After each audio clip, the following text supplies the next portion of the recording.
Welcome, everybody, to the Making Awesome podcast. This is episode 193, and we're hanging out with some really awesome people. If you are an inventor, an aspiring inventor, heck, if you happen to be a well-known inventor, you are going to love this episode. This is all about inventing and what it takes to get from start to finish.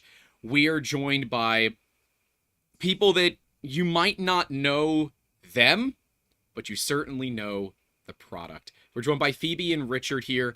I'm going to let them tell you all a little bit about themselves, but I'm going to need the Backstreet Boys from you all. The who you are, the where you from, the what you did, and as long as you love me. Phoebe, do you mind going first? Sure. So my name is Phoebe Cade-Miles. I am from Gainesville, Florida. It's the home of University of Florida. What I did along with my husband is build the Cade Museum for Creativity and Invention in Gainesville, Florida. But that wouldn't have been possible unless I had been born into a story that was really quite incredible. My father led the team that invented Gatorade at the University of Florida. He was a nephrologist, a professor of medicine, and through all sorts of amazing things that happened, ended up creating this famous product called Gatorade. So your father is literally the inventor of this drink that is known worldwide. Although I like to caveat and say that he led the team that invented Gatorade, because invention is really a team sport, even if it does take the brilliant spark of the one inventor. It is very rarely just an inventor toiling away in their basement by themselves. It does happen, but a successful product does need a team around it to bring it to market. So he led the team. He was the professor. He had graduate students that helped him with the experiment. That's pretty awesome. Yeah. For those that don't know, we did a video recently announcing the Cade Prize to all of our audience. We're going to be talking about that as well. And if you didn't watch all the way to the end, you are going to be wondering why I was drinking Gatorade throughout that entire video. I feel like we made it very obvious, but it was still a fun one, no matter what. Okay. So, Richard, can you give us a bit of background? Sure. Yeah. Richard Miles, Phoebe's husband. Phoebe and I met when we were 14 years old and in high school. She was standing by the side of the gym in a cheerleading dress, and I fell in love in about 3 seconds. It took her a little bit longer, about 3 years, before she noticed me. Anyway, I knew Dr. Cade very well. He was a team doctor for the cross-country team, and I ran cross-country all 4 years in track. Got to know him and Phoebe's entire family as we grew up in high school. Went off to college and spent most of my career, I guess, with the federal government, first with the U.S. Army, and then I was with the U.S. State Department. And then Phoebe said, why don't you take a year off from government and help me with this museum project? And that was in 2009. So it's been a very long year. But I decided to working with inventors and entrepreneurs actually is a lot more exciting than working with federal bureaucrats. Who knew? Mm-hmm. So, I really haven't looked back since. The museum's a lot bigger now. We'll get into that. When we started, it was just me and Phoebe at our kitchen table and kind of doing everything from IT to payroll to whatnot. And now got a pretty good size staff, almost 50, CEO, CFO, the whole 9 yards. So our role now is more advisory, strategic, that sort of thing. That's awesome. So your goal basically is to really help and support just anybody that's looking to make stuff. Is that kind of what, does that kind of make sense, or am I off track on that? It's not a maker space in that sense, although we do have 3D printers and laser cutters and so forth, but it's a public institution. It's open to the public. We do field trips, we do tours, we do summer camps, but it's really about inspiring a new generation to step into the personality of an inventor, to think like an inventor, to be problem solvers, to apply creativity in a tangible way. Mm-hmm. So we call that inventivity. We trademarked a word. Rather than creativity, it's inventivity. So we do, I'll let Richard speak to the prize, which is closer to what you're talking about, to encourage inventors to create a new company around their invention. So we do that. But the main thing really is, I wanted to give everybody access to the way I grew up. with an inventor, and the excitement and the possibility and the way it shaped the way I think about life. I wanted to give that access really to everybody. And how do you do that? You surround them with inventors and stories of inventors, labs, opportunities, really for all ages. It's a lifelong, um, it's a lifelong endeavor. It is. And a lot of people that are, watching or listening to this have 3D printers. And remember, and I'm going to ask them to remember that first 3D print you ever did, and that feeling of what that was like for you, and that emotion, right? This, like, it just made something. Yeah, that's what growing up with an inventor is often like, but it's all the time. Yeah. Because inventions are not a one and done thing. Sometimes they can be. Sometimes you can get very lucky. The first thing you try works and you're done. But often there's revisions, there's steps, there's processes, and it's not a one and done. And so you kind of ended up also being a bit of a test subject, right? Who, me or my husband? Bit of both, I think. Well, Richard definitely was a test subject, like collecting blood and blood samples. Yeah, so Phoebe's dad, well after the invention of Gatorade, continued doing experiments, sort of tinkering around with his own drink. Although they no longer own the rights to it, he still wanted to see if he could improve it. He had other drinks and other things in the pipeline. So he would work with primarily swimmers and runners to basically test the effects of, like, for instance, one I did, he wanted to see if potassium loading with Gatorade would enhance performance. So I would have to get on a treadmill and or a bike, a stationary bike, and I would have to ride as hard as I could for I think 2 hours, maybe 3 hours, or until I collapsed, whichever came first. And the whole time they're prodding me, drawing blood samples, CO2 with a mask. So yeah, he did those. I did about 5 or 6 of those. I look back on them now, and I wonder if they really were science or they were just trying to weed out a prospective son-in-law. So either way, yeah, he failed. So. Maybe a bit of both, right? You had to kind of pass the test to be worthy, right? Yeah. So well, hey, I guess it worked out well, right? It worked out well, yeah. And there's one time, I don't really like needles, and part of the experiment is they draw blood about every 20 minutes. And so I think my first experiment, it was in the old University of Florida gym, and I fainted, but it was a slow faint. So I made it look like it was part of experiment, because there were about 20 medical students gathered around. I was too humiliated to really faint. So I just sort of gently sat down on the treadmill and made it try to look like it was part of experiment. But I got better after that. I had that happen once, and I got quite a few stitches and staples out of it, but it was not for a medical experiment. So I'm just baby sometimes. That's what happens. And I guess that means life was a little bit different, right? Because you had, Richard, you had your goal of, trying to be a part of the family, but maybe father-in-law or future father-in-law had a different goal in mind. Could have been. We'll never know. Yeah. And so you decided that ultimately you wanted to start up a museum and then a prize, right? Can we talk about the Cade Prize a little bit? Sure. So like a lot of good things, it sort of started almost by accident, simply, but we had focused on building this museum, right? But then, to build a brand new building, get it designed, raise money, and so on, turns out takes a while. And we had no experience doing that. We thought it would be, 2 or 3 year project. And when it dawned on us it was going to be longer than that, we thought, well, we can either sort of raise money and go into a design phase for the next 5, 6, 7 years. And then we open up and we start doing our mission, or we can start doing our mission right now. And at the same time, design the building and raise money and so on.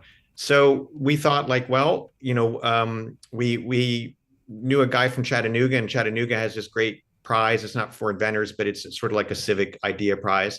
And he said, have you thought about a prize competition? We thought, okay, let's try it. We had no idea what we're doing. We said, okay. So we got the local community foundation to put up the prize money. And we didn't even really have a database. We just emailed whoever we knew. We put it on social media. When we started, it was just for Florida. Yeah, it was just Florida. Just Florida companies. So we were able to sort of travel around to the various research universities to say, hey, we're running a prize. And in the first year, we got over 100 applications. So we're really pleased. And of the 100, like 98 were very, very high quality, which my initial fear was we're going to get, the new and improved perpetual motion machine or, silly putty or stuff like that. And we didn't. Most of them were based advanced research coming out of research universities in Florida. So the quality has always been very, very high. And what we found was a lot of these researchers, particularly in the early stage, they rarely get even a pat on the back. Right. They're applying for grants, they do their research, they publish papers, and they find some success. Maybe they'll file a patent, but almost no one comes along and says, wow, what you're doing is amazing, keep going. Mm-hmm. So in our first prize ceremony, I was almost shocked by the number of the prize applicants, finalists who came up and said, thank you so much for doing this. And we said, doing what? They hadn't even won yet. And they said, well, just recognize doing it. Yeah. And so that's when we knew we had kind of tapped into something real, that we could really play a useful role with a prize competition. Mm-hmm. And what we wanted to do ultimately is, and we're still not there, we'd like it to be that the prestige of the prize is sort of a mini launch pad for the applicants, and particularly the finalists. Because we do put up money. This year it'll be a total of $100,000. So it's not nothing, but, for these companies who are looking to make it big, they're going to obviously need more than that eventually.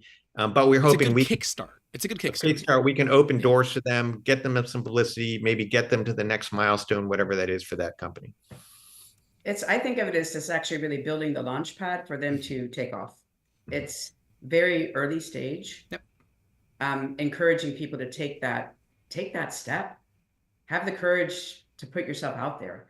It's not an end of your life prize like the Florida Inventors Hall of Fame. That's kind of at the other end of the spectrum. Right. We're a book end of that on the opposite side. Yeah, that's a good point. Early on, we were put in contact with somebody from the X Prize Foundation, and they gave us a great piece of advice, because we were saying, how do we do this? And they said, well, look, you can be a recognition prize that you give to somebody after a long distinguished career, or you can be an incentive prize. You're actually trying to move the needle with the prize itself. So we thought, okay, that sounds good. So nobody's ever heard of our finalists, because if they have, it means they've already made it. None of finalists have made it yet. They're still very much at the beginning of their journey. And that's exactly where we want to be. And that's what I fell in love with when I first learned about the Cade Prize, and why, we wanted to get involved as much as we could, because that's where we serve, right? We as a company serve that audience. And me as a poor philanthropist that just freaking tries, serves that same market too. I'm on the board of the Tampa Bay Inventors Council. I'm applying for the board of the Central Florida Inventors Council, because I just like helping people. And for some reason, the invention crowd seems to love us. And yeah, there are the odd, this is a perpetual motion machine, and I have to hand them the laws of thermodynamics and tell them to read it and then come back. And if they can beat that, by all means, they've won a Nobel Peace Prize before they've even submitted anything, because that's what you're going to get for that. But we get so many interesting ideas that come through, and often the biggest challenge for inventors is that initial kind of kick in the pants of capital to get moving. Because for those that don't know, especially a patent is if you're lucky, $5,000 to $7,000 process, often closer to 15 or 20, and a 2-year process if you're, requiring an attorney. And most people are going to require an attorney to do it. You can do it yourself, obviously save a ton of money, but most of us are not that intelligent these days, and inventors are not often lawyers as well. So that initial influx of capital for winners can be a huge value in helping them get to that next stage. That's what I'm like, this is amazing. And there's no strings attached, which is even better. You all are offering this there's no equity play. There's nothing there. It is money to help you get your idea to market, right? Exactly. Yeah. And, we actually thought about that early on. We had some advisors say, hey, maybe we ought to grab 1% or 2%. And we seriously gave it consideration. But then we thought, as hard as we would try, that would influence the judging. Because if we thought, like, well, this is a better idea, but this over here is going to make more money.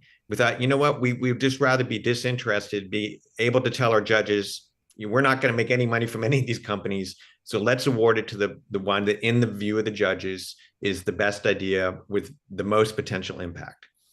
So it gives us that freedom. And you have to remember that, so when Gatorade was invented in 1965, it was a brand new category. There was no such electrolyte replacement beverage on the market, and there was certainly no sports drink. It was either alcoholic drinks or soft drinks or water, right? And so when my dad's team went to try to sell this to Stokely Van Camp in 1967, Stokely Van Camp in Indiana was very worried that there wouldn't be a market for this because they had never heard of it. They were frightened to buy it outright. So a lot of people out there have this new idea that there's not a market for it yet. Right. No one's thought of it yet, or it's opening up a new category. And that's tremendously exciting to be on our side of seeing these ideas coming in and seeing what's going to be happening in the next 5, 10, 15 years of things that started as a brand new idea. No category exists yet. So for those inventors, it's have faith that you're going in the right direction and just go for it. Right. Just because nobody else has done it before doesn't mean there's no reason for it to not exist, right? There are inventions all the time that come across, the desks here, 3D Musketeers, and we're like, that's brilliant. Mm-hmm. Why has no one thought of this? And yeah, they're often in an entire market all on their own, and sometimes they succeed, sometimes they fail. It's just the way things go, and we often see they fail because they run out of funding, and sometimes they don't want to get exterior funding even though they should. But, that's more of the business side for the inventing. And I like that you all said we want to push what we believe has the best idea, right? And I agree. If there was a 1 or 2% thing, you would absolutely be skewed to find the one that has the best commercial validation rather than the best idea. And often the best ideas initially probably have pretty poor commercialization potential because they're idea people. They're not commercialization people. The commercialization people know how to make a product that's going to sell because they don't care as much as the person that wants that idea. Now, that's not a definite. It's a very common thing, though, that we see. The ones that are like, I'm in it for the money. It's so true what you say that at least with my dad's team, they didn't start out to make money. That was not really even a consideration. It was they're researchers trying to solve a problem. And the Gator football team was having heat stroke and being put into the infirmary. And during those days, the football players practiced water deprivation. They weren't allowed to drink any water during a game because that would cause cramping. And it's true. It could be actually very dangerous if you lose all your salts and you drink too much water. So they were just really trying to solve this problem. Mm-hmm. And they figured it out. And lo and behold, the Gators started winning all their games that year. And then because it was football in the SEC, that became a big commercial product, but by accident almost. It's not what they started out to do. And they didn't even know necessarily what the application, that it would also be applied to babies and infants, and a product called Pedialyte, which is a copy of Gatorade, which was the original. But they had no idea what the further application would be. It's just, they were solving a problem. Right. If I could just add to that, I mean, that's another way I think our prize is different in that it differs very much from, say, a business plan competition, in that we do ask the applicants to sketch out, what do you think the market looks like? Who's going to make it and who's going to buy it? Recognizing that, again, since it's so early stage, the inventors themselves may have not have given a lot of thought to exactly how that's going to work. Yeah. But we just say, lay it out for us because early on we said, we had it more like a business competition. We said, well, give us your 3-year financial runway and everything. Our judges would look at it and go, well, this is kind of nonsense. And of course it was, because they were taking a guess at best. These people were still in the lab. They couldn't really realistically, and so we said, okay, that's not, penalizing them for something that's not fair. So we'd say, like, what is the market plausibility? And we grade them on that. Okay, sure, we could see that, recognizing it could go in a different direction. Yeah, if you're submitting something that includes Tam, Sam, and Som, I'm impressed, but it's not necessary, right? You don't have to know your total addressable market and all of that. You have to understand what it could look like, right? Because a good idea is not just about the idea, and I think almost any inventor would agree here that ideas are easy. The execution is where the complication comes in, because there are nuances that can add months or years and hundreds of thousands of dollars in complication, especially when you're talking about a product that is for human consumption. All of a sudden, there's so much regulation associated with that because of the FDA and everything that is associated with it. So, yeah, I can only imagine what Dr. Cade went through and his entire team, because that must have been interesting, right? Just to be a fly on the wall in those labs, right? Interestingly enough, they did not go through the FDA. They did not market it as a medicinal product. Right. Even though they could have. They could have. Do you think they recognized that?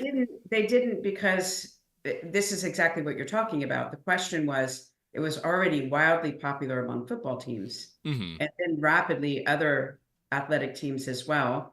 Once Stokely bought the rights, started creating it, it was used in the first victory of Kansas City Chiefs, the 4th Super Bowl. So the 4th Super Bowl, Kansas City Chiefs were the underdogs. They won miraculously because they were using Gatorade. Minnesota Vikings were not. So it was so quickly adopted by sports, they didn't ever market it as such. They didn't claim it as they didn't go through the FDA, but Pedialyte did. That's why you get Pedialyte, at a pharmacy but it's, they did not do that. Although I will say Gatorade tastes way better than Pedialyte. It does. You can pretty much, in most cases, use it interchangeably. Not always. Pedialyte changed some of the formula. Mm-hmm. Yeah, it's lighter. I don't know. I that's a weird way to say it, but it's not as electrolyte dense in my experience. But I don't often grab Pedialyte off the shelf, so. But I will, Grant, I will add that the doctors, Phoebe's dad and the team, one of the things they're the most proudest of was, in addition to this, great brand that's on the athletic field, is that I think it's still true that Gatorade is the single most widely available, most effective treatment for things like cholera and infant diarrhea in the third world, because once you get sort of in this doom loop of losing electrolytes and water, if you're in a country that doesn't have ready access to a hospital or an emergency room, that's a death sentence for a little kid. It is, yeah. But now in a lot of countries, again, because it's marketed as a huge global brand, you can get it at the corner store for not much money. So all of a sudden you had this pretty cheap, very effective lifesaver all over the world, that not marketed that way, right, at all. But in fact, doctors would routinely said, go down, get some Gatorade, give it to your kid. It's an IV in a bottle. And again, what I'm saying is they didn't have the imagination to see this wider market. And we never would have guessed, for instance, during COVID, we all thought, oh gosh, no sports, the Gatorade sales are going to go way down. Well, they didn't. They went up because people, even though it's not marketed that way, think of it as a medical treatment when they're sick. So one brief anecdote from a couple of days ago, Grant, I had some visitors in Washington, D.C. We're taking them around to see the monuments, and it was a very, very hot day. So we're outside the Lincoln Memorial, and there are tons of basically vendors, sort of unauthorized vendors with a cooler, and their pitch was water, Gatorade, cold drinks. So I thought, you've made it when you're a generic category with water, and everything else is a cold drink. but Yeah. water, Gatorade, cold drinks. That was what they were yelling out. And I thought, well, that's pretty good metric of success. I would say that's a pretty darn good metric of success, right? When the people that are just dragging a cooler around trying to sell stuff out of it have Gatorade in its own category. Yeah, that must be kind of cool, right? To go around and say, ha, ha, I knew the team that made that. Yeah. Like when we go around to stores, like when I'm out shopping and I see products on the shelves that we help bring there, it is always a fun one, right? And one of the big markets we work in is like consumer packaged goods, so like to-go containers and that kind of thing. We do a lot of packaging samples for companies.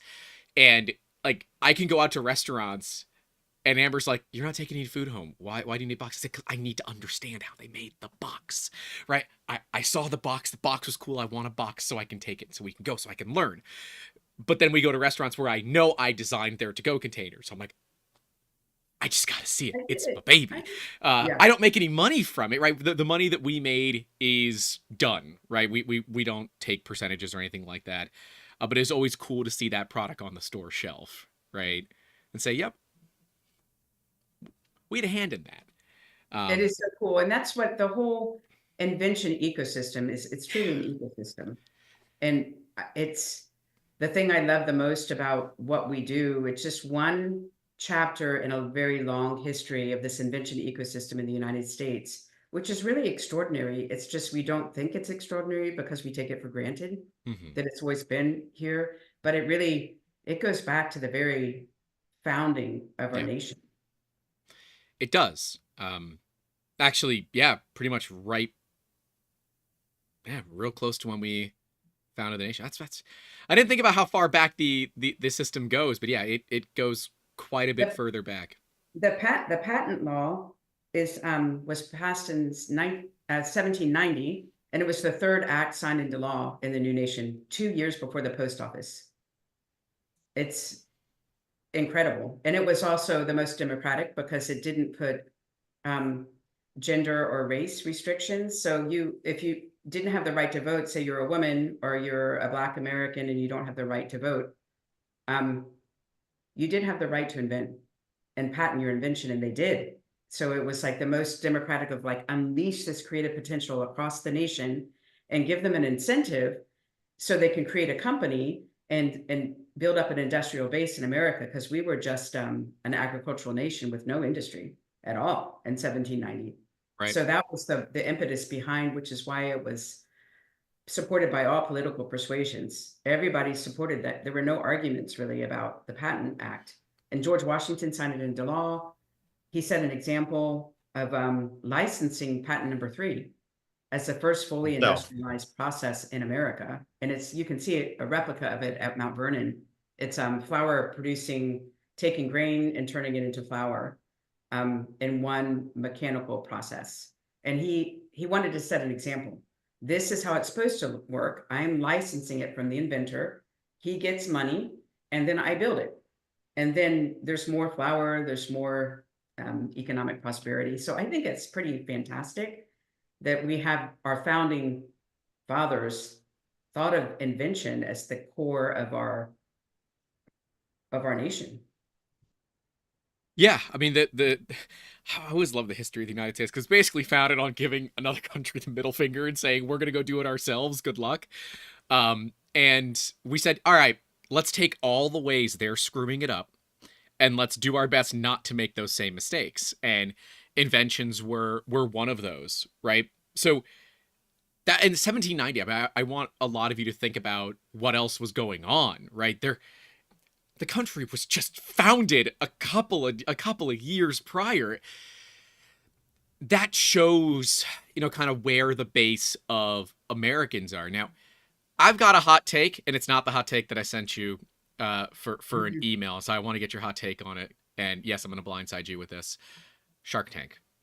Where do you sit on it? Because some inventors love it, some inventors hate it. What do you think of Shark Tank as a show for inventing?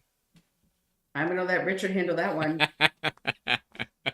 I think as a show, it's pretty entertaining. I think it gets at what a lot of people like to see. for using a cliche, kind of rags to riches. Somebody's got an idea, and they get critiqued, and and so on. So I would, if I were an inventor, I'd sort of be terrified to go on there because it's the whole setup those shows obviously is they want a little bit of drama, and there's a lot of play acting that goes on. So people have a sort of a dumb idea will probably hear that they have a dumb idea, or and so on, because that makes good TV. Our judging process is not nearly as entertaining as Shark Tank, so they'll never make a movie about the Cade Prize or a TV show. But I think the impetus is there because it does show that people there at the end, people are rooting for inventors, right? I think you wouldn't have a show like that be popular unless in fact you want these people to succeed. A lot of them don't, most of them don't, but you want them to. And I think that shows, as Phoebe was talking about, it's kind of in our national DNA that we like to see this. We like to see those people that have that idea, they invent some new thing. And in fact, I think Phoebe, your cousin, right? You had a cousin that went on Shark Tank. Was it? No, Shark it was Tank? a different competition, but Different competition. yeah, but something similar. It was that Something type very of similar. like finalist and people getting to vote who they like, what product they like the best. So yeah, it's really incredible if you think even about so many of our household names in America that you just don't even think it's the name of the inventor. Ferris wheel was invented by Ferris, Braille, mason jars, Goodyear tires, saxophone. It's really incorporated into our psyche. We don't have royalty in the United States, but we do have inventors, and they are, in a way, our royalty. We're rooting for them. Who doesn't like an inventor, right? I think it's fun. Inventing is fun, but it's the minutia where people get caught up often. We see a lot of inventors that come and say, "Oh yeah, I was just watching Shark Tank. I have this idea. I think it's good for Shark Tank." I said, "Okay, talk to me. What do you got?" "Oh well, it's just this idea." I'm like, "Okay, do you have a drawing? Do you have a prototype? Do you have anything?"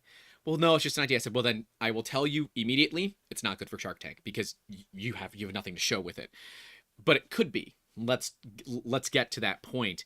I think the one thing that Shark Tank has done that is immensely positive to the inventing community is that it's reminded them that there's a licensing deal option, right? Mhm. You're not always going to get the Mr. Wonderful deal, but it's reminding them that there aren't just two options of I maintain the IP and we go to market, or I just sell the idea, I take a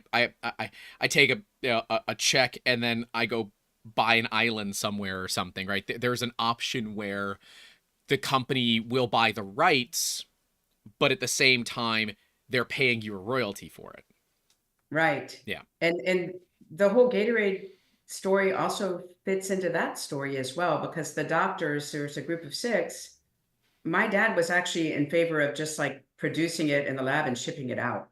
He was wrong. My dad was not an entrepreneur. He was more the creative inventor, with very, very bad business sense. So I always draw a distinction between inventor and entrepreneur. They're both creative. They both understand problem solving, but they're flip sides of the same coin. So if creativity were a coin, inventors are one side, entrepreneurs the other. They go together. My dad was not the entrepreneur. He really didn't have an understanding. So the full credit to the commercialization goes to his team that outvoted him and said, we cannot do this, Dr. Cade. We are going to license this to Stokely, and we're going to let them pay us royalties, and they're going to do it because we can't compete in that space. So thank goodness they outvoted him. So, a warning to inventors, it's great to be inventors. We love inventors, but entrepreneurs are equally as important on the team. They are. Quite a. I would often say the entrepreneur is almost as important, if not more important, than the idea person, because ideas are great. It's that execution. The execution is how you afford to make more ideas. You have to have it, and it is interesting to see. And we had one come through the other day that was very much the coin where it landed vertically, right? And they had both idea and business related. And it was a single person. I looked at him, I said, "You have something." And I always say, I don't often tell people that they have something, because a lot of ideas they need work. They need some polishing. This person came to us. The idea was great. The market plan was great. The business plan was great. They had investment lined up. They even had a license deal lined up, and all they needed was a functional prototype. That's all they needed. Wow. They had all of this done. They had the idea. They had all the research. I said, do you have a team? Like, nope, it's just me. I'm like, super person. You're just an absolute super person, because it's so uncommon. It's very unusual. Yeah. Very unusual. Yeah. It does exist sometimes, but that's unusual. I want to dig a little bit more into the vote, because I think that's an important thing for people to remember. It's something that we implemented from day one with 3D Musketeers. Just because you came up with the idea does not mean you know what is best for it. And just because I have an idea in my company does not mean that I'm right. In fact, I am often wrong. And I want inventors and business, and I want everybody to just be vulnerable and listen to other sides of the coin, because often that other perspective can open you up to seeing other opportunities that maybe you didn't see prior. And those other opportunities can often really shape and shift the way that things move. And just be willing to roll with those punches and just see where things go. Don't put all your eggs in one basket here, but be willing to, be open to that change, because that change can often be incredibly valuable in how things move. Richard speaks often about my dad's other inventions. So Richard, I like how you explain it to people. Yeah, well, before that, I was just going to add, I think what sums it up, Grant, is just humility. Because what we see often is you have a brilliant inventor, they're brilliant scientists, they're very, very smart people, and they're used to being the smartest person in the room. Mm-hmm. And it takes humility to go, like, as smart as I am, I don't actually know how to make stuff. I don't know how to ship stuff. I don't know how to price stuff, market stuff. That's a different world. And I need to find people who can do that and understand that world as smart as I am. And even if I could learn it, it probably wouldn't be a good use of my time. Those teams, you figure they're probably going to make it. But we see the opposite side, and you've seen it too, of the person goes, nope, how hard can this be to manufacture a drink? I'm going to do it, and we're going to figure it all out. And, those end up going nowhere. But to Phoebe's point about why we know it was a team, and it's almost like a scientific experiment in of itself. Phoebe's dad had other inventions. And we know about them. Most people don't, because they were not commercially successful. But the roots of them were arguably just as good. He developed a high protein shake back in the 70s and 80s, well before any of the other beverage companies had thought of this as sort of rest and recovery. Initially, he developed it for post-surgical patients who needed to have calories, but they didn't want to eat anything, particularly cancer patients. Later, it was developed for athletic use. That didn't go anywhere. It was manufactured, it was made, but it wasn't marketed well, it wasn't placed well. He invented the first sort of modern football helmet, had a patent on that. Again, there was, I wouldn't say it's mismanagement, but the timing wasn't correct. The manufacturing channels weren't correct, et cetera. And he had at least 2 or 3 other ones that could have been potentially successful, but the right people weren't there. The timing wasn't quite right. All the things that lined up to make Gatorade success were missing from those other ideas. And so, we just know, okay. And he himself would say, part of this was luck. Part of this was luck. We happened to hit it right at the beginning of the fitness boom in the early 70s. You had sideline marketing take off in NFL games, which it's hard to believe no one had ever heard of, but they started doing sideline marketing, and that exploded the brand all over the country. So, yeah, luck plays more into this than most people think, right? Mm-hmm. You can have a great plan all day and just get unlucky, right?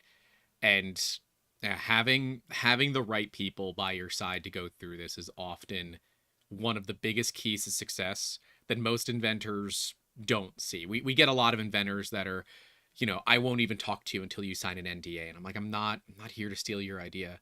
If I was, I'd call myself a different name. That I'm not going to poo-poo on companies that clearly do that. But we're here to help people, and we give away time to inventors when they're first getting started to help walk them through and kind of lead them through this valley that is product development. Because and Phoebe, I don't know if you know the answer to this, but how many iterations did Gatorade go through before the team was ready to, kind of sell it off? I'm not sure exactly how many iterations, but I will tell the most famous one that my dad realized almost immediately what they needed to do to solve this problem of dehydration and volume depletion. Volume depletion refers more to having lost your electrolytes, which is different than dehydration. They're connected, but they're different. Right. So he, over the course of 2 weeks, they collected blood samples, sweat samples, temperatures, ran it in the lab. So he knew pretty quickly, just within 10 minutes what he needed to do. Like, I need to add back in these electrolytes. I need to put this much water in glucose, which is the transport mechanism through the intestine. Was the important key. So he made the product, went to the team, and it was so putrid, no one would drink it. It was the right chemical balance, right?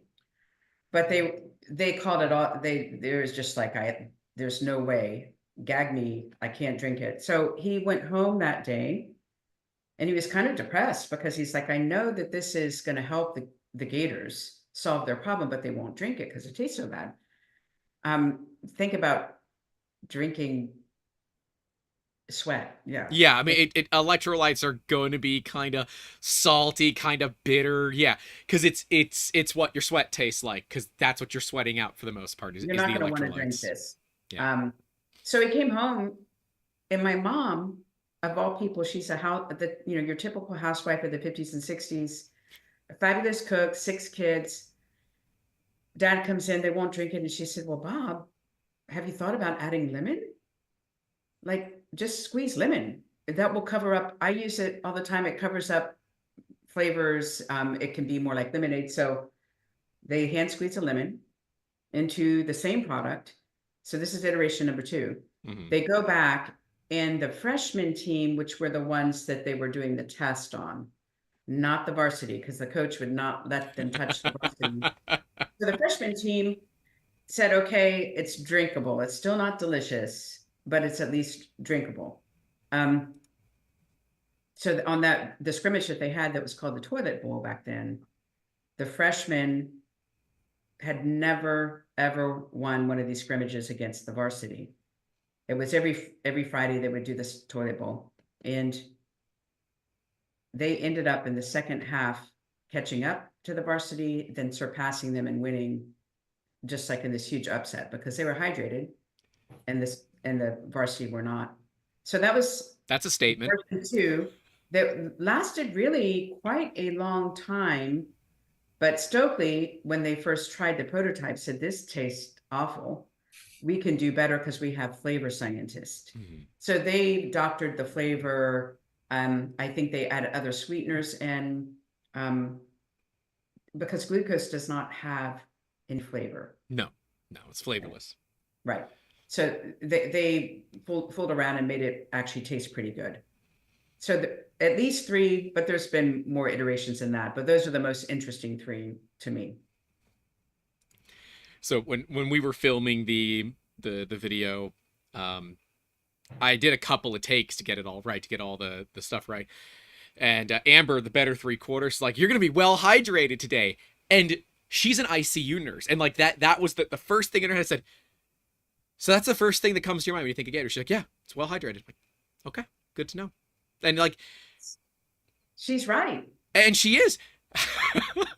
Had to pee a lot that day because it was a fair bit, but it was just one of those cases of, yeah, she's totally right. And yes, it does taste good, but it does replace a lot of those electrolytes, right? Like, when back in college, when a friend would have a little bit too much to drink, what do? Go get him Gatorade. It's exactly what they need. It keeps them hydrated, and that's the goal. And it's funny to see how it was made initially for sports teams, and that was its idea. That's what the team wanted it for. and yet a lot of its uses are outside of sports now. Yeah. Yeah. So many.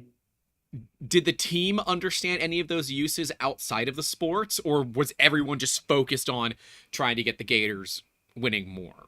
I think it was more focused just on the Gators at that point. I wonder if those markets just fell into place, or if it was something that was properly marketed to run well, right? I don't know. Richard, tell them about the commercial that we discovered. Well, yeah, one of the things we also say about a Gator in particular is that their marketing has always been really pretty good. It's sort of been clever, slightly edgy at times, but also kind of captures your imagination. But you can go on YouTube and you can find old Gatorade commercials from the 60s and early 70s. And it's kind of hilarious in some ways, some of the marketing campaigns. For a while, they marketed it as a hangover remedy. So they would have a commercial of a guy like staggering out of his bedroom, holding his head like, too much to drink last night, Gatorade. And then they have one from the early 70s, like, I don't know where they came from this, but sort of like this very sultry Egyptian actors and actresses. It's supposed to be ancient Egypt, lounging around. It has sort of like a soft porn vibe to market, and like, oh my gosh, what were they thinking? But we showed it to the Gatorade marketers when they came down, and they were horrified. They were cringing, like, oh my gosh. Yeah, well, okay, they have to remember this was like you said it was the 70s, right? This was like the early 70s. Like, yeah. Clearly they thought it was going to sell drinks. So do they not remember like the 70s? Let's look at music in the 70s and just immediately now that commercial's totally fine. Yeah. Right. And then you look at the later commercials, with Michael Jordan, and there's a great one from 2017 where the make Gatorade or make defeat your fuel, I think was the tagline. And it's like this fantastic commercial where they have all these high profile athletes who lost a major game or a match or whatever. And then they say, like, what really motivates me? And then defeat. And, it's just fantastic commercial. We use that as a mantra for inventors now too. Make defeat your fuel. Like, you will fail. I'm just telling everybody they will fail at first, but you have to, the inventor figures out how to be resilient and move through that. And they will. It's like Ford said, whether you think you can or think you can't, you're right. Make defeat your fuel. Yeah. I might change the title of this podcast to Make Defeat Your Fuel, because honestly, that's all right. Well, you'll probably get a call from a Gatorade lawyer, wanting the proceeds on that tagline. But oh, they can have the 8 cents of ad revenue these podcasts make. Yeah, nah, that's totally fine. That is pretty great. Make defeat your fuel, and yeah, we actually use the one from Ford. Whether you can or you can't, you're right.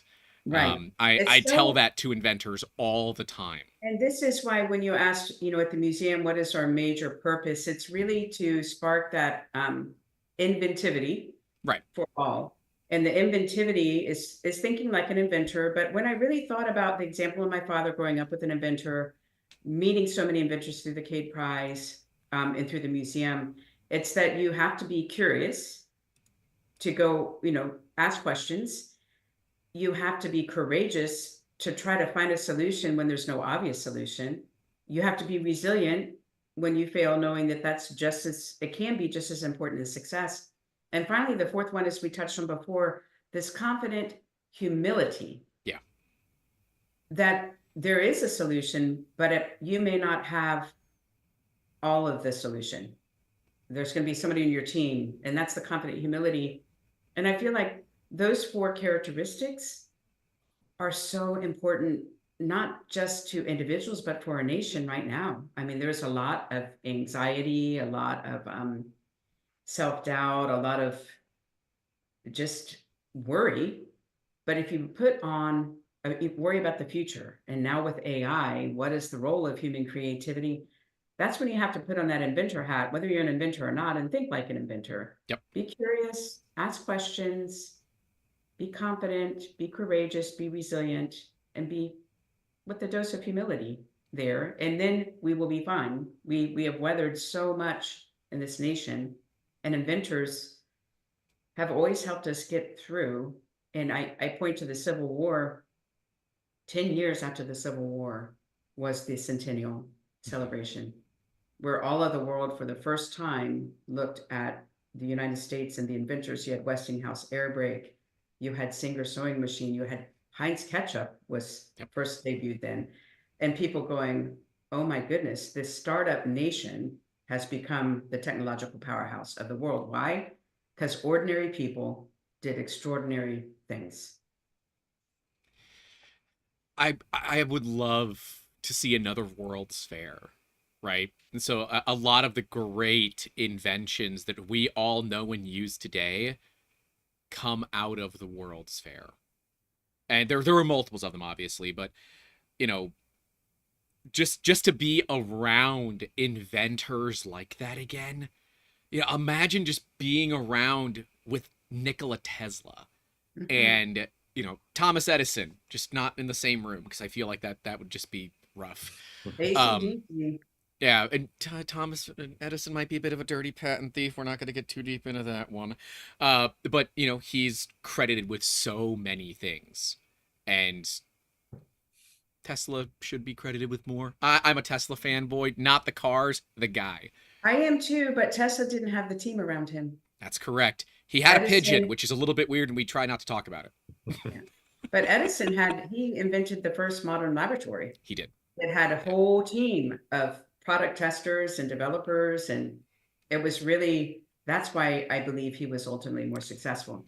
I think Tesla had more creative ideas for sure. Edison had the hype machine of a team, where Tesla he didn't. He just didn't.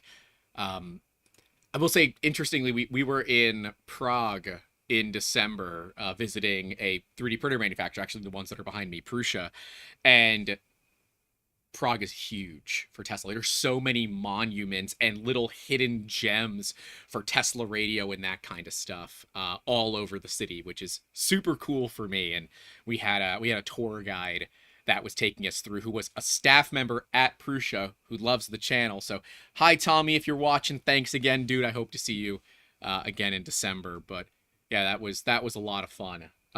We do have a question from the audience. Dove is asking, I wonder, university sports is huge in the States. Do you think that Gatorade would have had a chance starting up in a different country? Absolutely. And they had patents. They were the first in many countries: Mexico, Britain, France, Italy. I can't even keep track of how many patents they were actually licensed. There was, they had to withdraw those patents because in the 60s, it turns out there was no such thing as technology transfer and licensing university deals, or it was a very different situation. So my father had accepted, I think, $46 he used from an NIH grant. Okay. For Gatorade, and that was enough for the federal government to say they owned the product and they were not allowed to patent publicly funded research. That was the 60s. That doesn't exist anymore, partly because of not just Gatorade, but there are several other examples of university research that just got locked up on shelves because they weren't allowed to patent it if they had received public funding. So as a settlement of this legal proceeding in the 70s, the doctors had to withdraw all of their patents, publish the results of their study in a sports journal, which then anybody could copy, which is why other countries like England has Lucasade, which is a copy because it wasn't patented. They were allowed to move in and be the first in the market, but the doctors were allowed to keep the trademark Gatorade.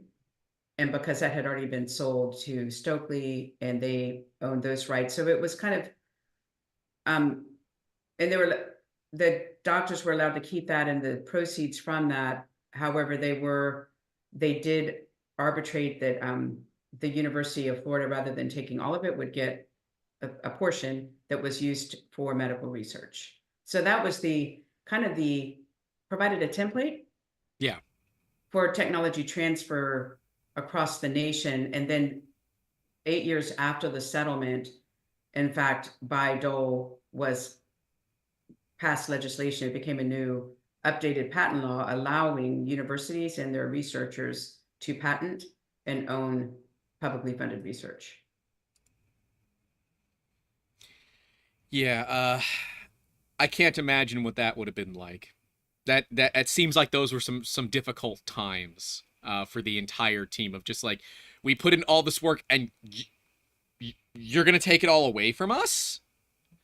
Yeah, And they withheld all payments. They were put in an escrow account then. So, you know, my dad has 6 kids. He's on like a very low salary.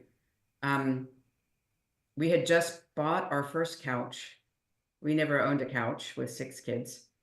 And then this all happened.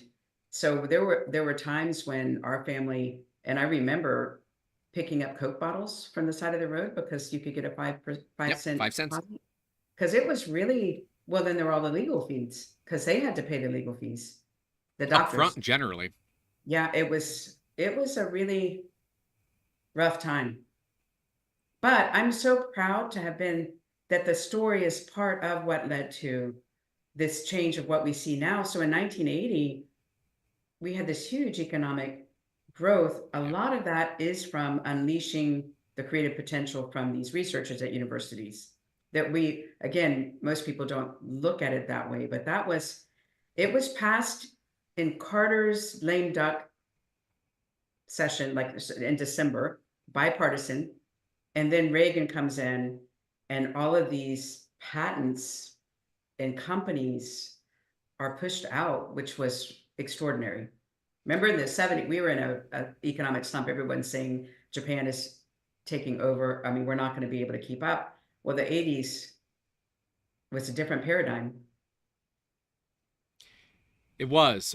I don't particularly remember it. I'm sorry. I wish I did. I firmly believe that I should have been born considerably earlier than I was, but that's mostly just because of my music taste. I'm a Earth, Wind, and Fire guy.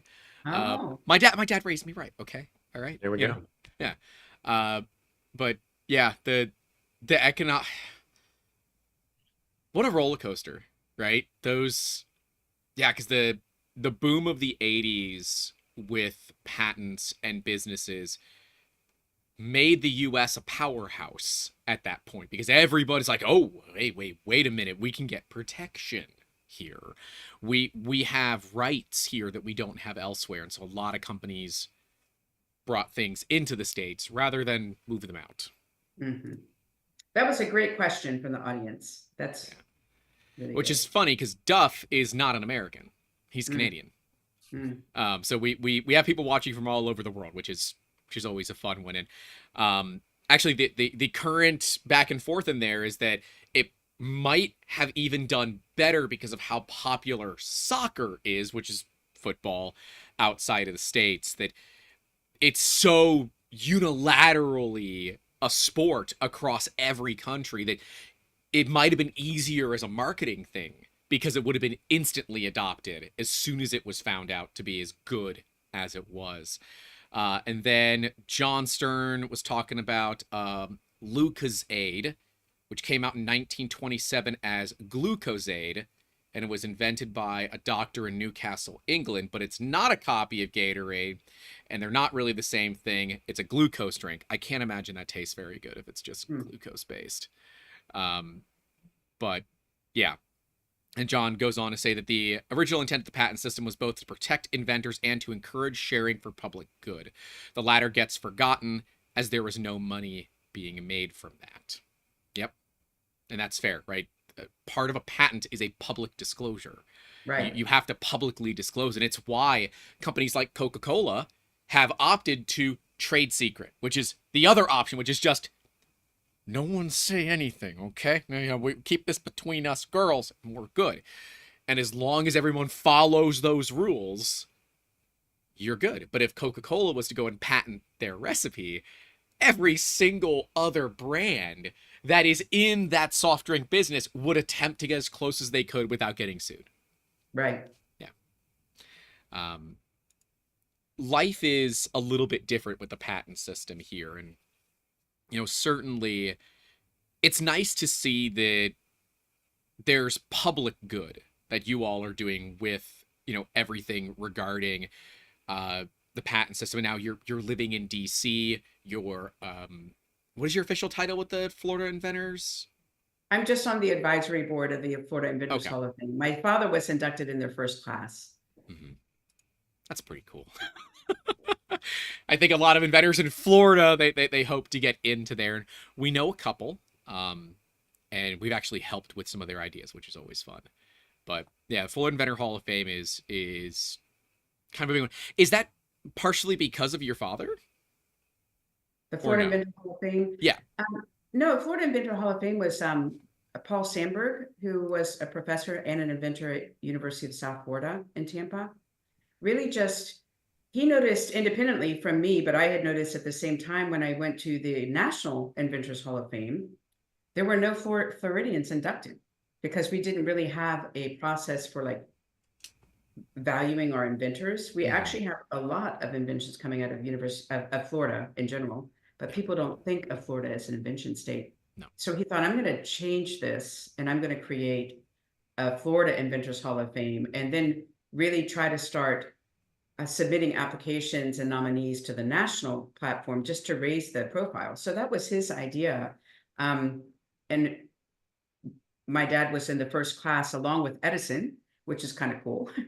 Edison and Dr. Cade, it was a great ceremony. So we do support the Cade Museum as a partner to the Florida Inventors Hall of Fame. We attend the event, we nominate people, we participate. It's a great organization.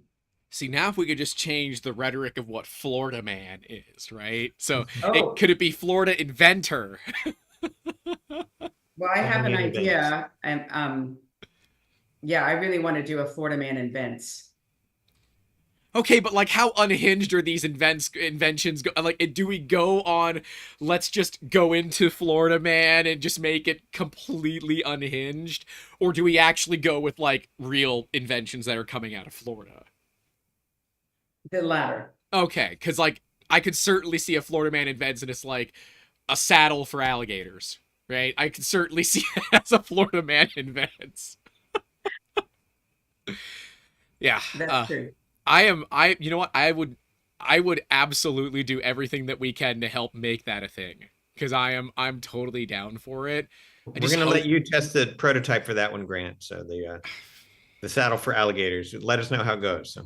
You know, I'm gonna I don't know the name of the alligator, but there was one in Lakeland that was effectively domesticated and you could ride it and it was a thing. It was a real live alligator. Amber's in the chat. I feel like she knows the name of it. But they have shrines and statues to it all over some of the lakes in Lakeland. So it has been a thing before. And yes, people used to just put their kids on a real live alligator, and it was not like at a zoo. This was at a lake. It just lived there because sometimes we're a little bit weird here. But yes, I would absolutely co-sign the idea of a Florida Man Invents where it's not unhinged. Honestly, I would co-sign both, but I would certainly co-sign the one that's actually useful. Maybe it's like one side of the calendar page is a real one and the opposite is like a real one that's just crazy. Oh, it could even be a challenge where we have one that is just absolutely ridiculous and one that is just crazy inventive, but they're both kind of really fringe level stuff. Like, all right, which one's real? That'd be kind of cool. Yeah. We could make. I would make a game show out of that. I would make an entire series on YouTube out of this. And if you are a Florida inventor and you think that you got what it takes to be part of this, you should reach out to us because I would totally interview you. Or we could do it on their birthday or the day they submitted the patent, or it could be a whole calendar every day. Florida Man Invents. I am totally here for that.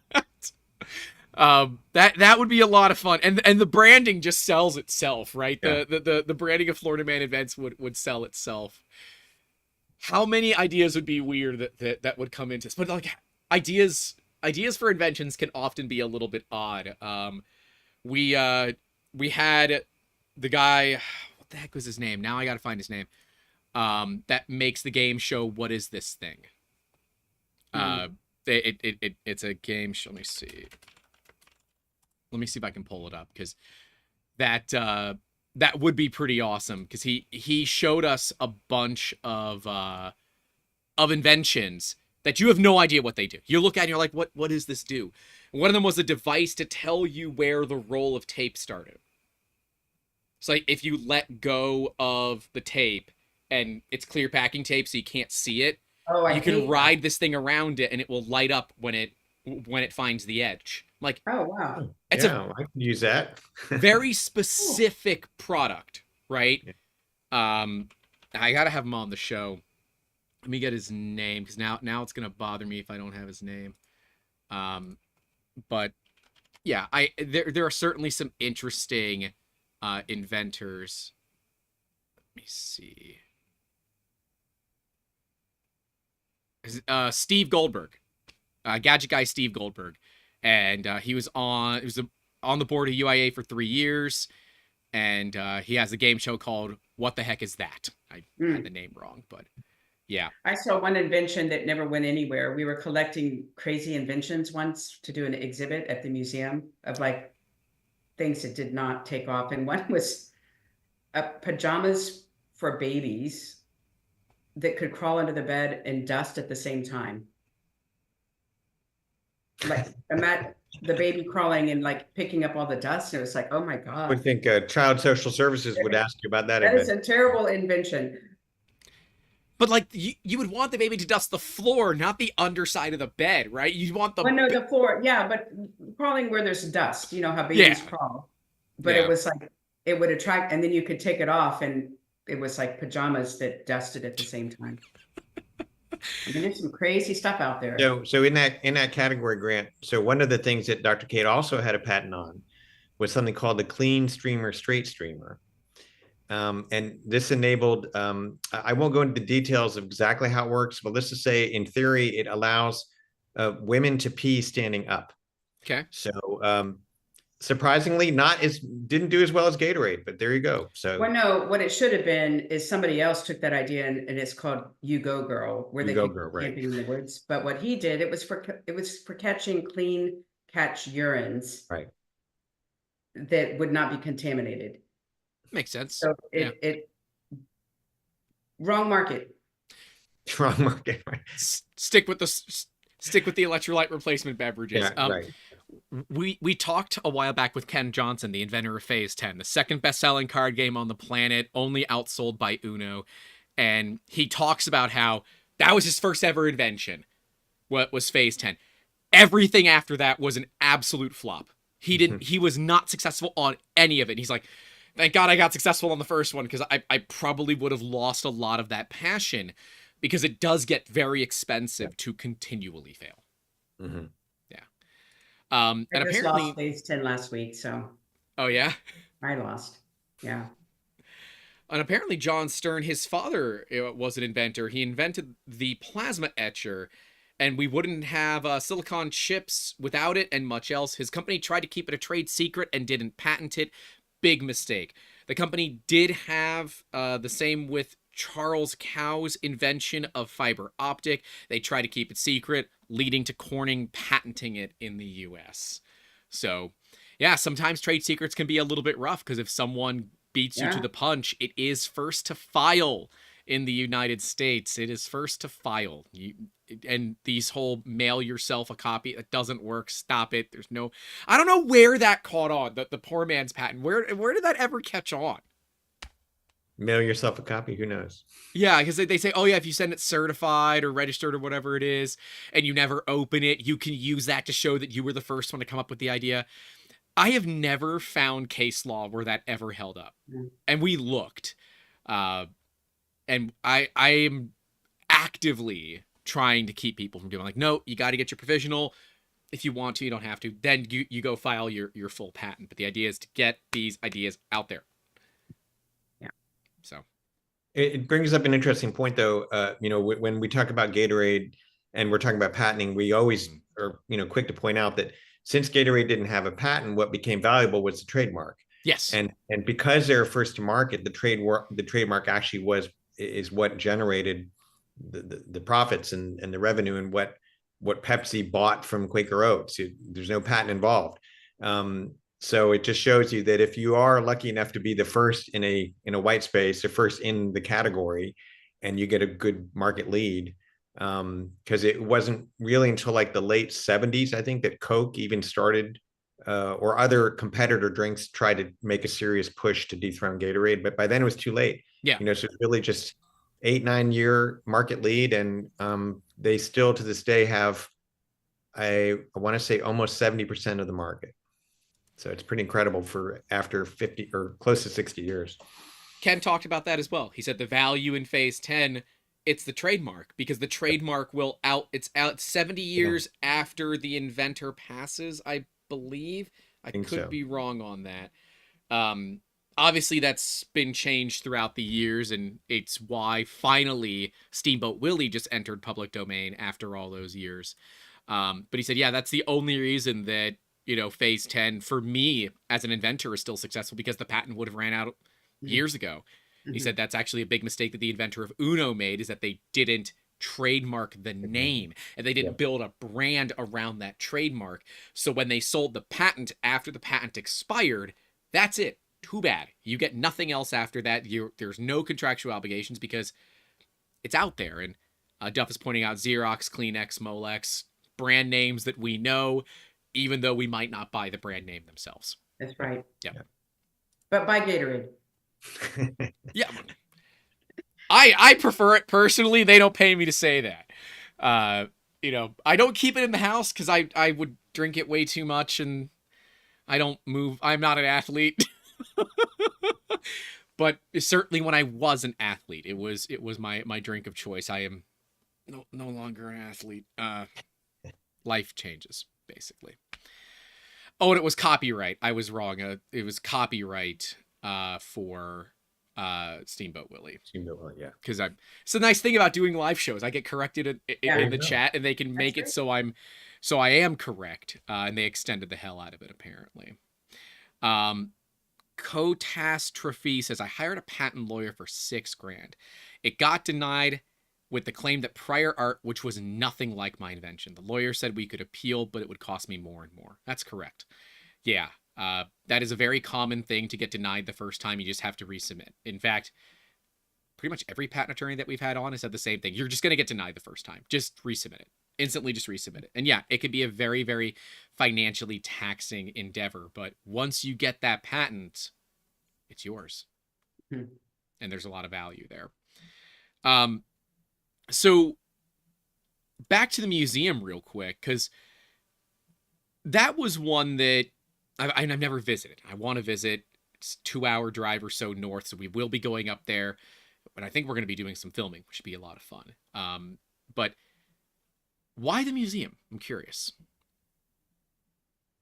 It was really how to take this legacy that I grew up with, of growing up with an inventor, and the whole mindset I grew up with, and thinking, well, everybody grows up this way, and realizing, no, that's not the case.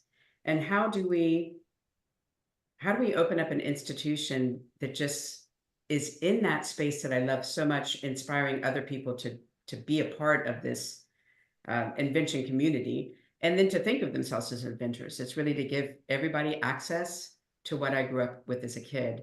And I know from firsthand experience how amazing an opportunity it is to be in that environment. And I just feel like it's so important for the United States, well, really for the whole world. Everybody is made with this ability to create and invent. And we want to play that role of encouragement, of access, of exposure, and not lose that gem of a cultural trait. It's just so important to me to be a part of perpetuating that, passing the torch to the next generation. And that's really why we did what we did. Worked at a I science. would just add, we also wanted to really be sort of the authentic story of Gatorade, the place where that lives. So we put a lot of effort in trying to make it as historically accurate as possible. Stories about not just Phoebe's dad, but the other co-inventors, the folks who are involved in the commercialization of it, et cetera. And so that is our one permanent exhibit. We'll update it, but it will always be there. And everything else is sort of on a rotating theme related to invention. And then we have a ton of hands-on stuff, so that when not just kids, but probably primarily kids, school-age kids come in, they can not only sort of learn about the invention, but there's immediate related activity they can do, whether it's chemistry or on a 3D printer or some sort of design component that will highlight one aspect of that invention. So it's very much a place where you're doing, not just looking. I worked at a local science museum for a couple of years. And was it a couple of years? Maybe it was a year. I don't know. The thing that I loved the most was just seeing young kids and even adults, just their eyes big, their jaws drop as we're showing them things they've never seen before. And so this was back when 3D printing was very small, and I was showing off 3D printing to them. And we would have lines of people waiting hours. This is back when 3D printers were slow. For those that are in the 3D printing industry, we had a Thingomatic, a MakerBot Thingomatic. It's a plywood 3D printer, which should give you an idea that the whole thing is made of plywood. So in the morning, it was terrible because the wood was still very damp overnight because they would shut off the AC overnight. But as the day got on, the machine would get better and better and better because the wood was drying out and the machine was shrinking again to come back into tolerance. But people would wait for hours to get a part off of this machine because to them, this was the thing that was amazing. This is new modern technology. And just watching people. One of my best memories from that museum while working there is we had a whole month of audio, and I happened to be an audio guy. So I was bringing in my own exhibit, basically. I built an exhibit that was comparing a vinyl record to an MP3 to a lossless recording of that vinyl record. And people were able to switch between the three at their will. And it was an older couple, was playing Sinatra, because why not? We had the approval. And they were dancing. I've never flipped and queued a record so fast, because records are only about 20 to 25 minutes each side. And I've never flipped and queued a record so fast so that they could keep dancing. That was a fun little moment for me of how no matter how small an exhibit is, you're creating real impact with people and you're inspiring people to do better. And it's why we continue to do YouTube, because it's a means to inspire the viewers, the people out there, to just make things. And if you think it's worth it, even if you don't, go through the process, get a patent pending, right, and try to market it, see what happens. And if things go well, get that full patent. And if they don't, that's okay. That's totally fine. But get the business people too, because the business people are important. So we really overlap a lot with the Science Museum, but we teach science through the lens of inventions. So we take an invention and reverse engineer about the scientific discoveries and design product process that went into an invention. And that's how we teach. So it's always inventor-centered, even more than the invention-centered. The person behind, the creative mind, the team that made something happen. So we share a lot of excitement that you would have in a science themed museum, but we are more human-centered. And I think in the future of AI, when you talk about machine creativity, we're always going to be human-centered creativity, that the person at the center. Yeah, people look at AI as a replacement for humans. I think no, it's more of an extension of us. It is that extra claw on the end of your arm to reach a little bit further, do a little bit more. And yeah, the companies that are trying to use it to replace people, I don't know how successful they're going to be. If they are, great, good on them. But I think that AI has a place, and it's often very much as an extension, not a replacement. Yeah, that's why we're not a science and technology museum. We're a creativity and invention museum with a human-centered at the center. To add to that, by starting with the invention and the inventor, it allows us to tell these other stories. What were they trying to solve? What was the problem, the issue that gave rise to the invention? And then inventors almost always have a fascinating personal background and history, education, and so on. So we can talk about the inventor's personal story. So it's really, like Phoebe said, kind of a 360 look at inventors, inventions, and then the scientific principles that went into the invention. So it's not just here's centrifugal force, or here are electric waves. Have fun. It's like there's a story. These are used for things, and here's what they're used for, and here's what problems they solve. That's how we approach virtually everything in the museum. I So like anybody online right now, if you have an invention, it could actually be featured in one of our themes if it fits into one of our invention themes. Right now we have ocean related technology inventions that are doing to restore and clean ocean waters. Before, we've done textiles inventions dealing with that. We've done animation. We really cycle through every 4 months. We create a new invention theme, and we highlight unknown inventors, some famous ones, but what are people doing right now to restore ocean coral reefs, for instance? What are they doing right now to diminish red tide? What inventions are they coming up? And they're people you might not have ever heard of, but we like to feature those inventors with the different themes. It's often the silent inventors to me are some of the most interesting. The ones who make a product, it does amazing things. They don't want to be in the news. They don't care. They just want to do good.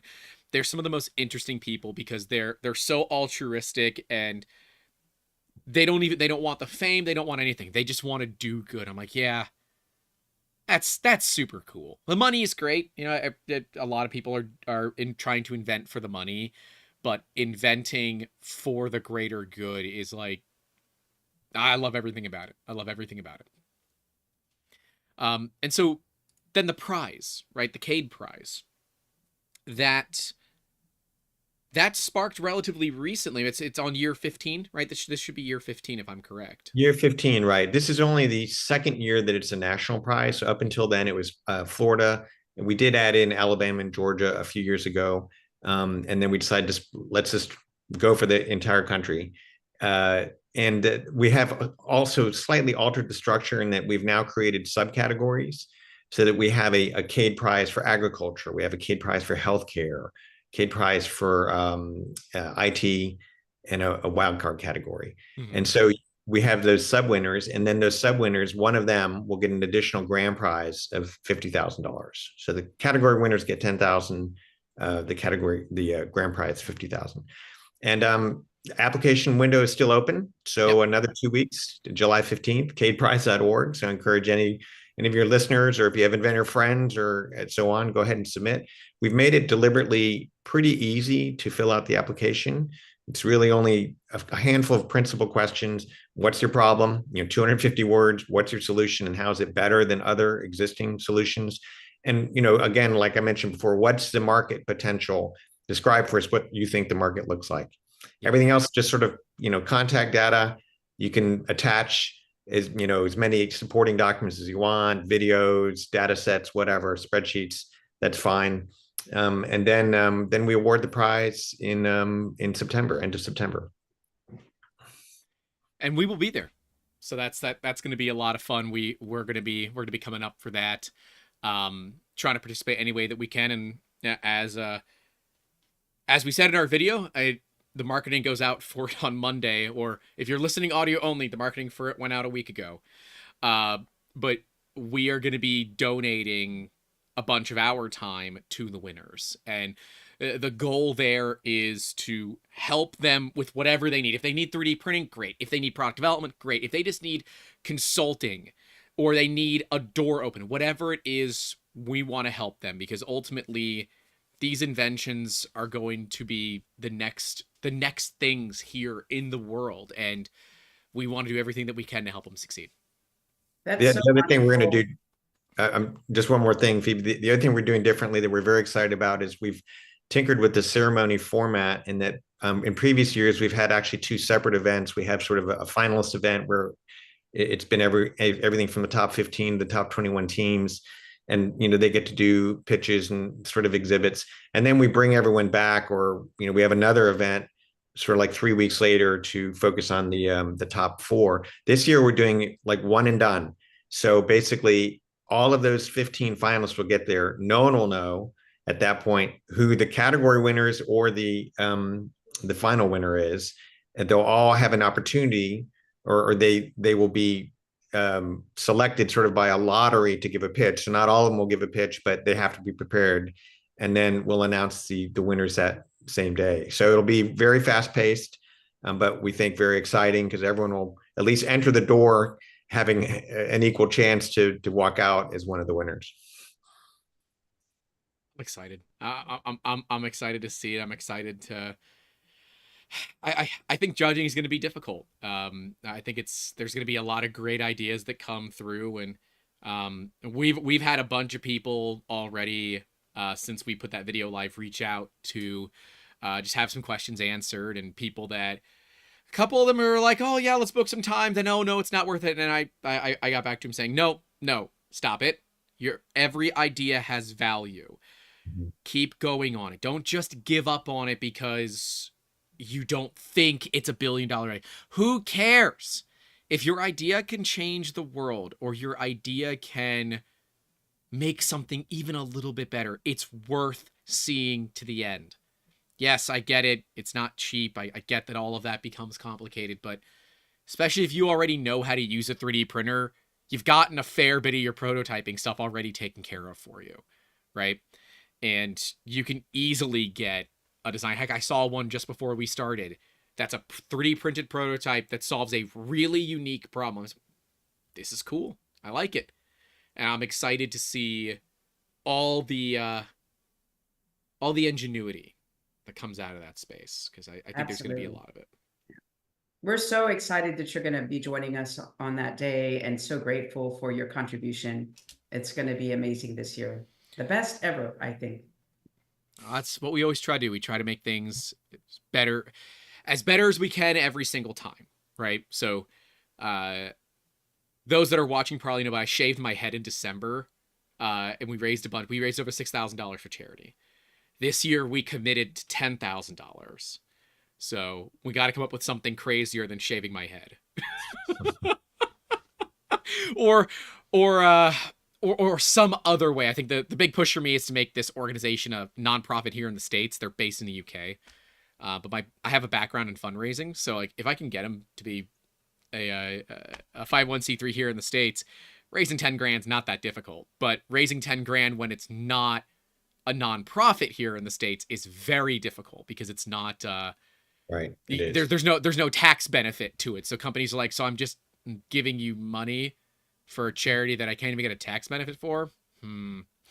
But yeah, last year was a lot of fun. We had a few logos shaved into my head, and thankfully none of them were very good barbers. They might be great on 3D printers. They're terrible at running a barber shop. So any of you that shave my head at Smurf, don't ever open a barber shop, please.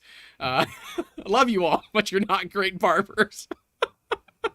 But it was a lot of fun. We always try to help things that we believe in. And I firmly believe that inventors are going to be the future of this country, and quite frankly, the future of this world. We need people to come up with better ideas daily, or we as a society are going to stagnate. And we never want that. Agree. Wholeheartedly agree. Do you have any final thoughts you'd like to share? I mean, any little anecdotes or anything like that you'd like to share, whether it's about, the history of being a Cade, maybe part of the museum or the prize, anything you'd like to share? Gosh, I think you've done a pretty good job of extracting all the usable information out of us here. You'd be a good interrogator, Grant. I would just encourage anybody that's listening to come visit us in Gainesville. We're a little bit out of the way, but it's well worth a visit. And the architecture of the museum building it's beautiful. It's based on the Fibonacci sequence, which you can look it up. I was hoping you were going to mention that. And it's really, it's a scientific formula that's associated with beauty. So it's beauty and art with science all in this building, which is, it's spectacular. I have that in my notes. That the building is based on the Fibonacci sequence. I'm like, I need them to mention it, because I don't want to be the one to mention it, because I think that's so cool. The golden numbers, right? I love that, because that's always a fun one for me. And if you don't have the opportunity to go and visit, we will be going and we will be filming. So certainly watch the videos when we do, because we're going to be doing some really cool things coming up with the museum and of course with the prize. Phoebe, Richard, thank you both so much for spending time with me on a Saturday. I know it's a weird date for a lot of people. A lot of people are like, wait, you're streaming on a Saturday? I'm like, yes, streaming on a Saturday this week. But that's fine. We're back to Sundays next week, so stay tuned for that. But I want to thank you both for your time, because this has been awesome. Thank you for sharing your stories with everybody, because there are a lot of inventors out there, some who are ready, some who need that kick, and I hope that this show might give them that little kick that they need to get moving, because you can absolutely be in a completely new market with no competition, that blue ocean, if you will, and still succeed. Do you have any final thoughts or anything, or you want to call it a show? Thanks for having us on, Grant. Really appreciate what you're doing and the support you're giving to inventors and entrepreneurs. It every bit counts. Absolutely. And one of the mods, if you can post the video, since I wasn't smart enough to do that, if you can post the video that we did a couple of weeks back for the Cade Prize, because there is, if you hang out toward the end, a link for you to get time in my calendar to talk about your idea and help you get from where you are to where you want to be at zero cost to you, because that's part of the thing that we do here.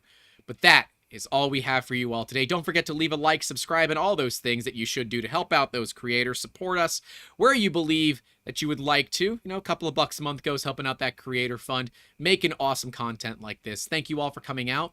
That is all we have for you all today. Stay safe out there. Don't forget to call your loved ones. And as always, keep making awesome. Episode 193. Take care.